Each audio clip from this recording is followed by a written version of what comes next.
students, today we will start our next topic that is plural sense. ठीक है, तो previous video में हमने डिस्कस किया था स्टैटिक्स का मीनिंग एंड सिंगुलर सेंस।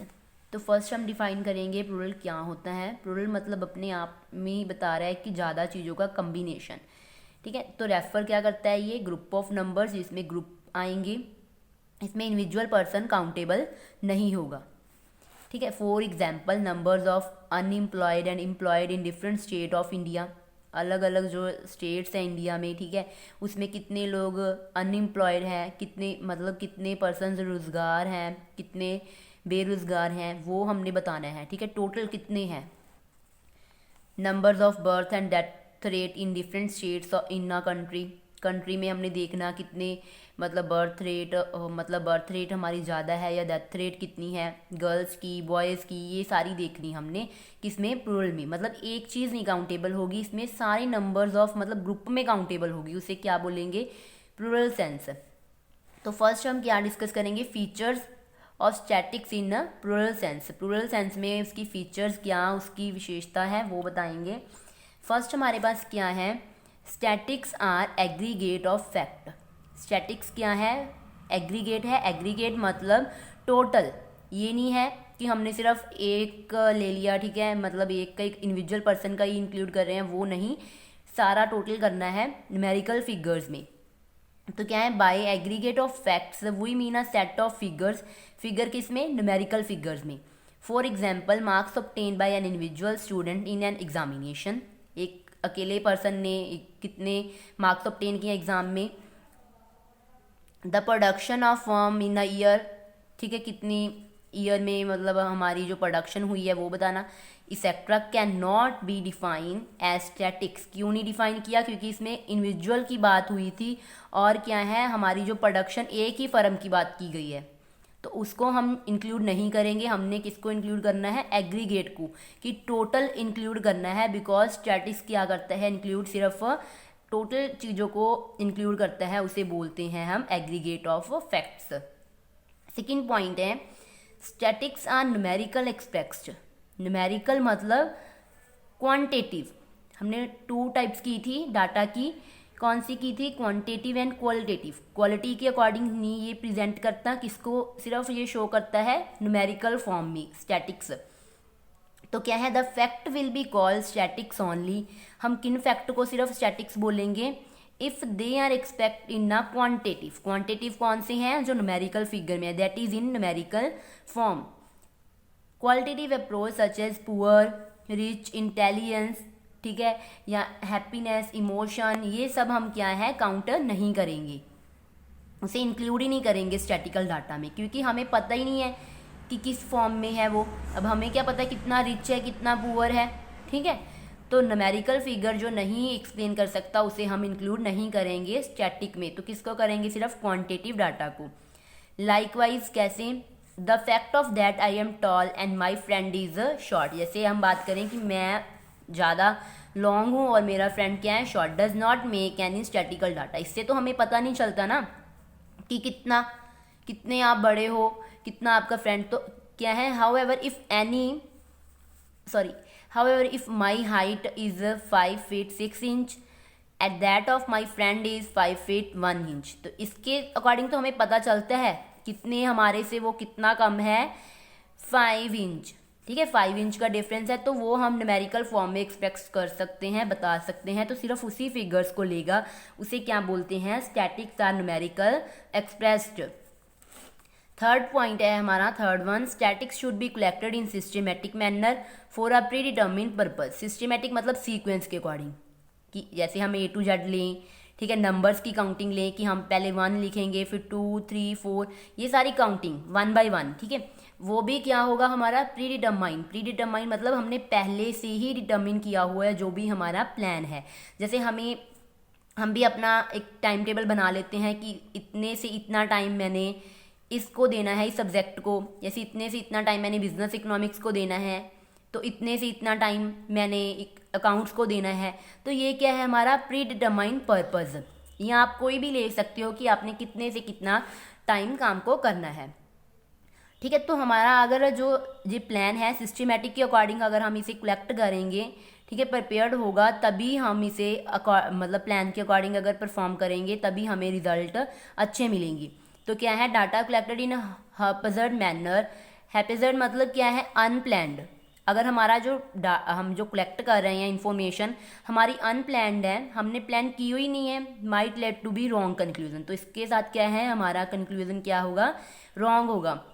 जैसे मान लो हम इंफॉर्मेशन कलेक्ट कर रहे थे, तो इन्फॉर्मेशन जो कलेक्ट कर रहे थे वो हमने मतलब पहले हम जैसे कि मोगा से लेके बागा प्राणा तक हमारे कितने मतलब पर्सन्स आते हैं उसमें, सॉरी मतलब कितने उसमें जो विलेज है या कोई और है वो कितने आते हैं उसको लेके करना है, ठीक है। तो उसमें ही काउंटेबल करना है, ये नहीं है कि पहले मोगा की कर ली, फिर लुधियाना की, फिर जो लुधियाने और मोगे के बीच में जो डिस्टेंस है, जो भी उसमें विलेज वगैरह आते हैं उसमें फिर दोबारा से करने लग गए, तो टाइम हमारा कितना कंज्यूम होगा, ठीक है। इसके लिए क्या है, हमारा प्रीडिटरमाइंड पर्पस होगा, तो क्या हम तभी हम अच्छे रिजल्ट फुलफिल कर पाएंगे।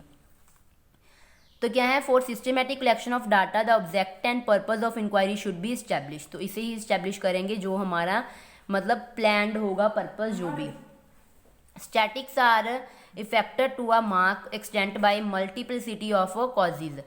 क्या है कि स्टैटिक्स हमारा किस तरीके से इफेक्ट करते हैं, मल्टीपलिसिटी, मल्टी मतलब एक से ज़्यादा जो कारण होगा उसको ही, कि अकेला एक नहीं इफेक्ट करेगा, सारे एक साथ अगर होंगे तभी उसका एक कारण बनूंगा, ठीक है।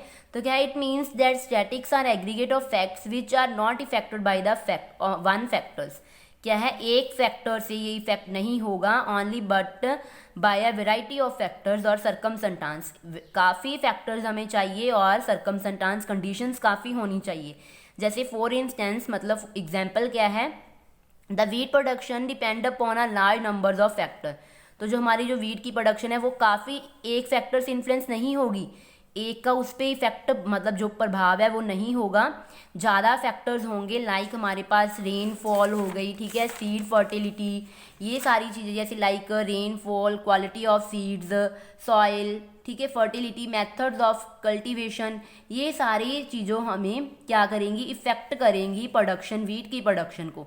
कि अकेला ये नहीं है कि रेनफॉल आने से हमारी जो वीट की प्रोडक्शन खराब हो गई उसका इफेक्ट नहीं, ये सारे फैक्टर्स हमें ज्वाइंटली अगर होंगे तभी उसकी जो वीट पे इफेक्ट होगा। These factors acting jointly determine the amount of production of wheat, ठीक है।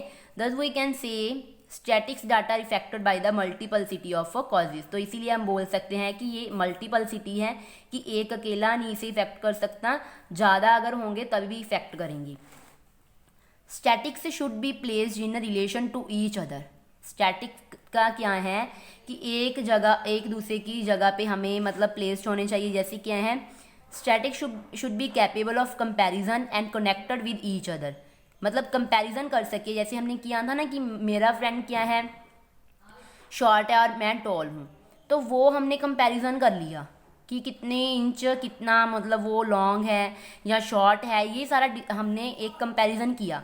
तो एक दूसरे के साथ कनेक्ट भी था कि हमने सिर्फ हाइट की बात की थी, ठीक है, तो वो एक दूसरे से सिमिलर था। Only a homogeneous data qualify to be fact for the purpose of comparison.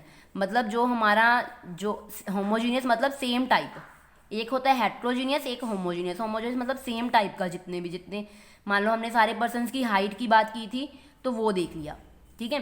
For example it would be meaningless of compare height of animal with that of tree. अगर हम हाइट एनिमल की किसके साथ comparison कर रहे हैं, tree, ये तो मीनिंगलेस हो गई ना, कि एक दूसरे के साथ हमारा क्या है, उसके साथ रिलेट करता होना चाहिए जो भी हम बात कर रहे हैं। नेक्स्ट है हमारा statics are enumerated or estimate according to reasonable standard of accuracy. मतलब उसकी एक्यूरेसी मतलब कितना प्योर है उसके अकॉर्डिंग देखना। इनैमोरेटेड क्या होता है, सेंसस, इसे हम सेंसस बोलेंगे। एस्टिमेटेड मतलब सैम्पलिंग, ठीक है। इसमें दोनों ही डिस्कस करेंगे कि ज़्यादा सुटेबल दोनों में से कौन है, किस तरीके से हमने एक्यूरेट लेना है डाटा। तो फर्स्टली हमारे पास जो डाटा हम कलेक्ट करते हैं, ठीक है, उसमें सेंसस और सैम्पलिंग आता है। Census method is to be followed when the field of inquiry is not vast. Census method में सेंसस क्या होता है, इनैमोरेटेड जिसे हम बोलते हैं कि इसमें ईच एंड एवरी आइटम क्या है कलेक्ट की जाती है, उसे हम सेंसस मेथड बोलते हैं। Each and every item are collected, तो उसे हम क्या बोलेंगे, that is called census method. ठीक है, जिसका एरिया ज़्यादा वास्ट ना हो, ज़्यादा बड़ा ना हो, बिकॉज इसमें हमने हर एक आइटम को इंक्लूड करना है, चाहे वो मतलब जितनी भी होगी उसे इंक्लूड करना ही करना है। In this method all the units in population are studies, क्या है, ऑल हर सारी जितनी भी यूनिट्स आएंगी उसको क्या है इसमें कवर किया जाता है। The data collected by this method will be correct and reliable, सही होगा और ट्रस्टेबल होगा जो डाटा हम इसके अकॉर्डिंग कलेक्ट करेंगे, क्योंकि हमने खुद किया है, सारी चीज़ को फाइंड आउट किया है। ठीक है, सारा डाटा कलेक्ट किया है तो हमें पता है कि वो सही भी है और रिलायबल भी है। तो नेक्स्ट हमारे पास सेकंड क्या है, सैम्पलिंग मेथड। सैम्पलिंग मेथड हमें किसको बोलते हैं, एस्टिमेटिंग, कि हमने एक जस्ट पार्ट लेना है। सैंपल मतलब एक जस्ट पार्ट लेंगे, एस्टिमेट मतलब आइडिया लगाना है उसके according. If the field of inquiry is very vast, ये कब सुटेबल होगा, जब वो बहुत ज़्यादा बड़ी होगी तब। In this method only a sub part of population is study and population figures are estimated, तो उसकी जो फिगर्स होती है न्यूमेरिकल फॉर्म में, तो वही हम एस्टिमेट करेंगे, सिर्फ उसको ही जो उसका सब पार्ट किया होगा, चाहे वो रॉन्ग हो चाहे वो करेक्ट हो। ठीक है, estimated figures are not perfectly accurate reliable, भी पूरी एग्जैक्ट सही नहीं होती और ना ही ट्रस्टवर्दी होती हैं जो हमारी सैम्पलिंग होती है। ठीक है, तो ये थे हमारे सेंसस और सैम्पलिंग दोनों। आपको सेंसस क्या है, each and every item collect, sampling क्या है, जस्ट अ पार्ट। तो जो हम अपने अकॉर्डिंग सारी की इन्फॉर्मेशन कलेक्ट करेंगे वो ज़्यादा रिलायबल है, तो जो दूसरी हम मतलब थोड़ा सा जस्ट एक पार्ट लेंगे इतना सा, ठीक है, तो वो क्या है, ज़्यादा ट्रस्टेबल नहीं होगी। हो सकता है ये पार्ट हमें करेक्ट मिला हो, बाकी जो पार्ट हमने नहीं किए वो हो सकता है रॉन्ग हो। ठीक है, उसका जो कंक्लूजन है वो उस अकॉर्डिंग ना हो, तो इसके अकॉर्डिंग क्या है कि ये मेथड ज़्यादा सूटेबल नहीं है। तो हमने क्या किया था, statics are enumerated or estimated according to reasonable standard of accuracy, जिसकी ज़्यादा एक्यूरेसी होगी हमने उसके अकॉर्डिंग इसे चूज़ करना है, उसके अकॉर्डिंग इसे फाइंड आउट करना है। ठीक है।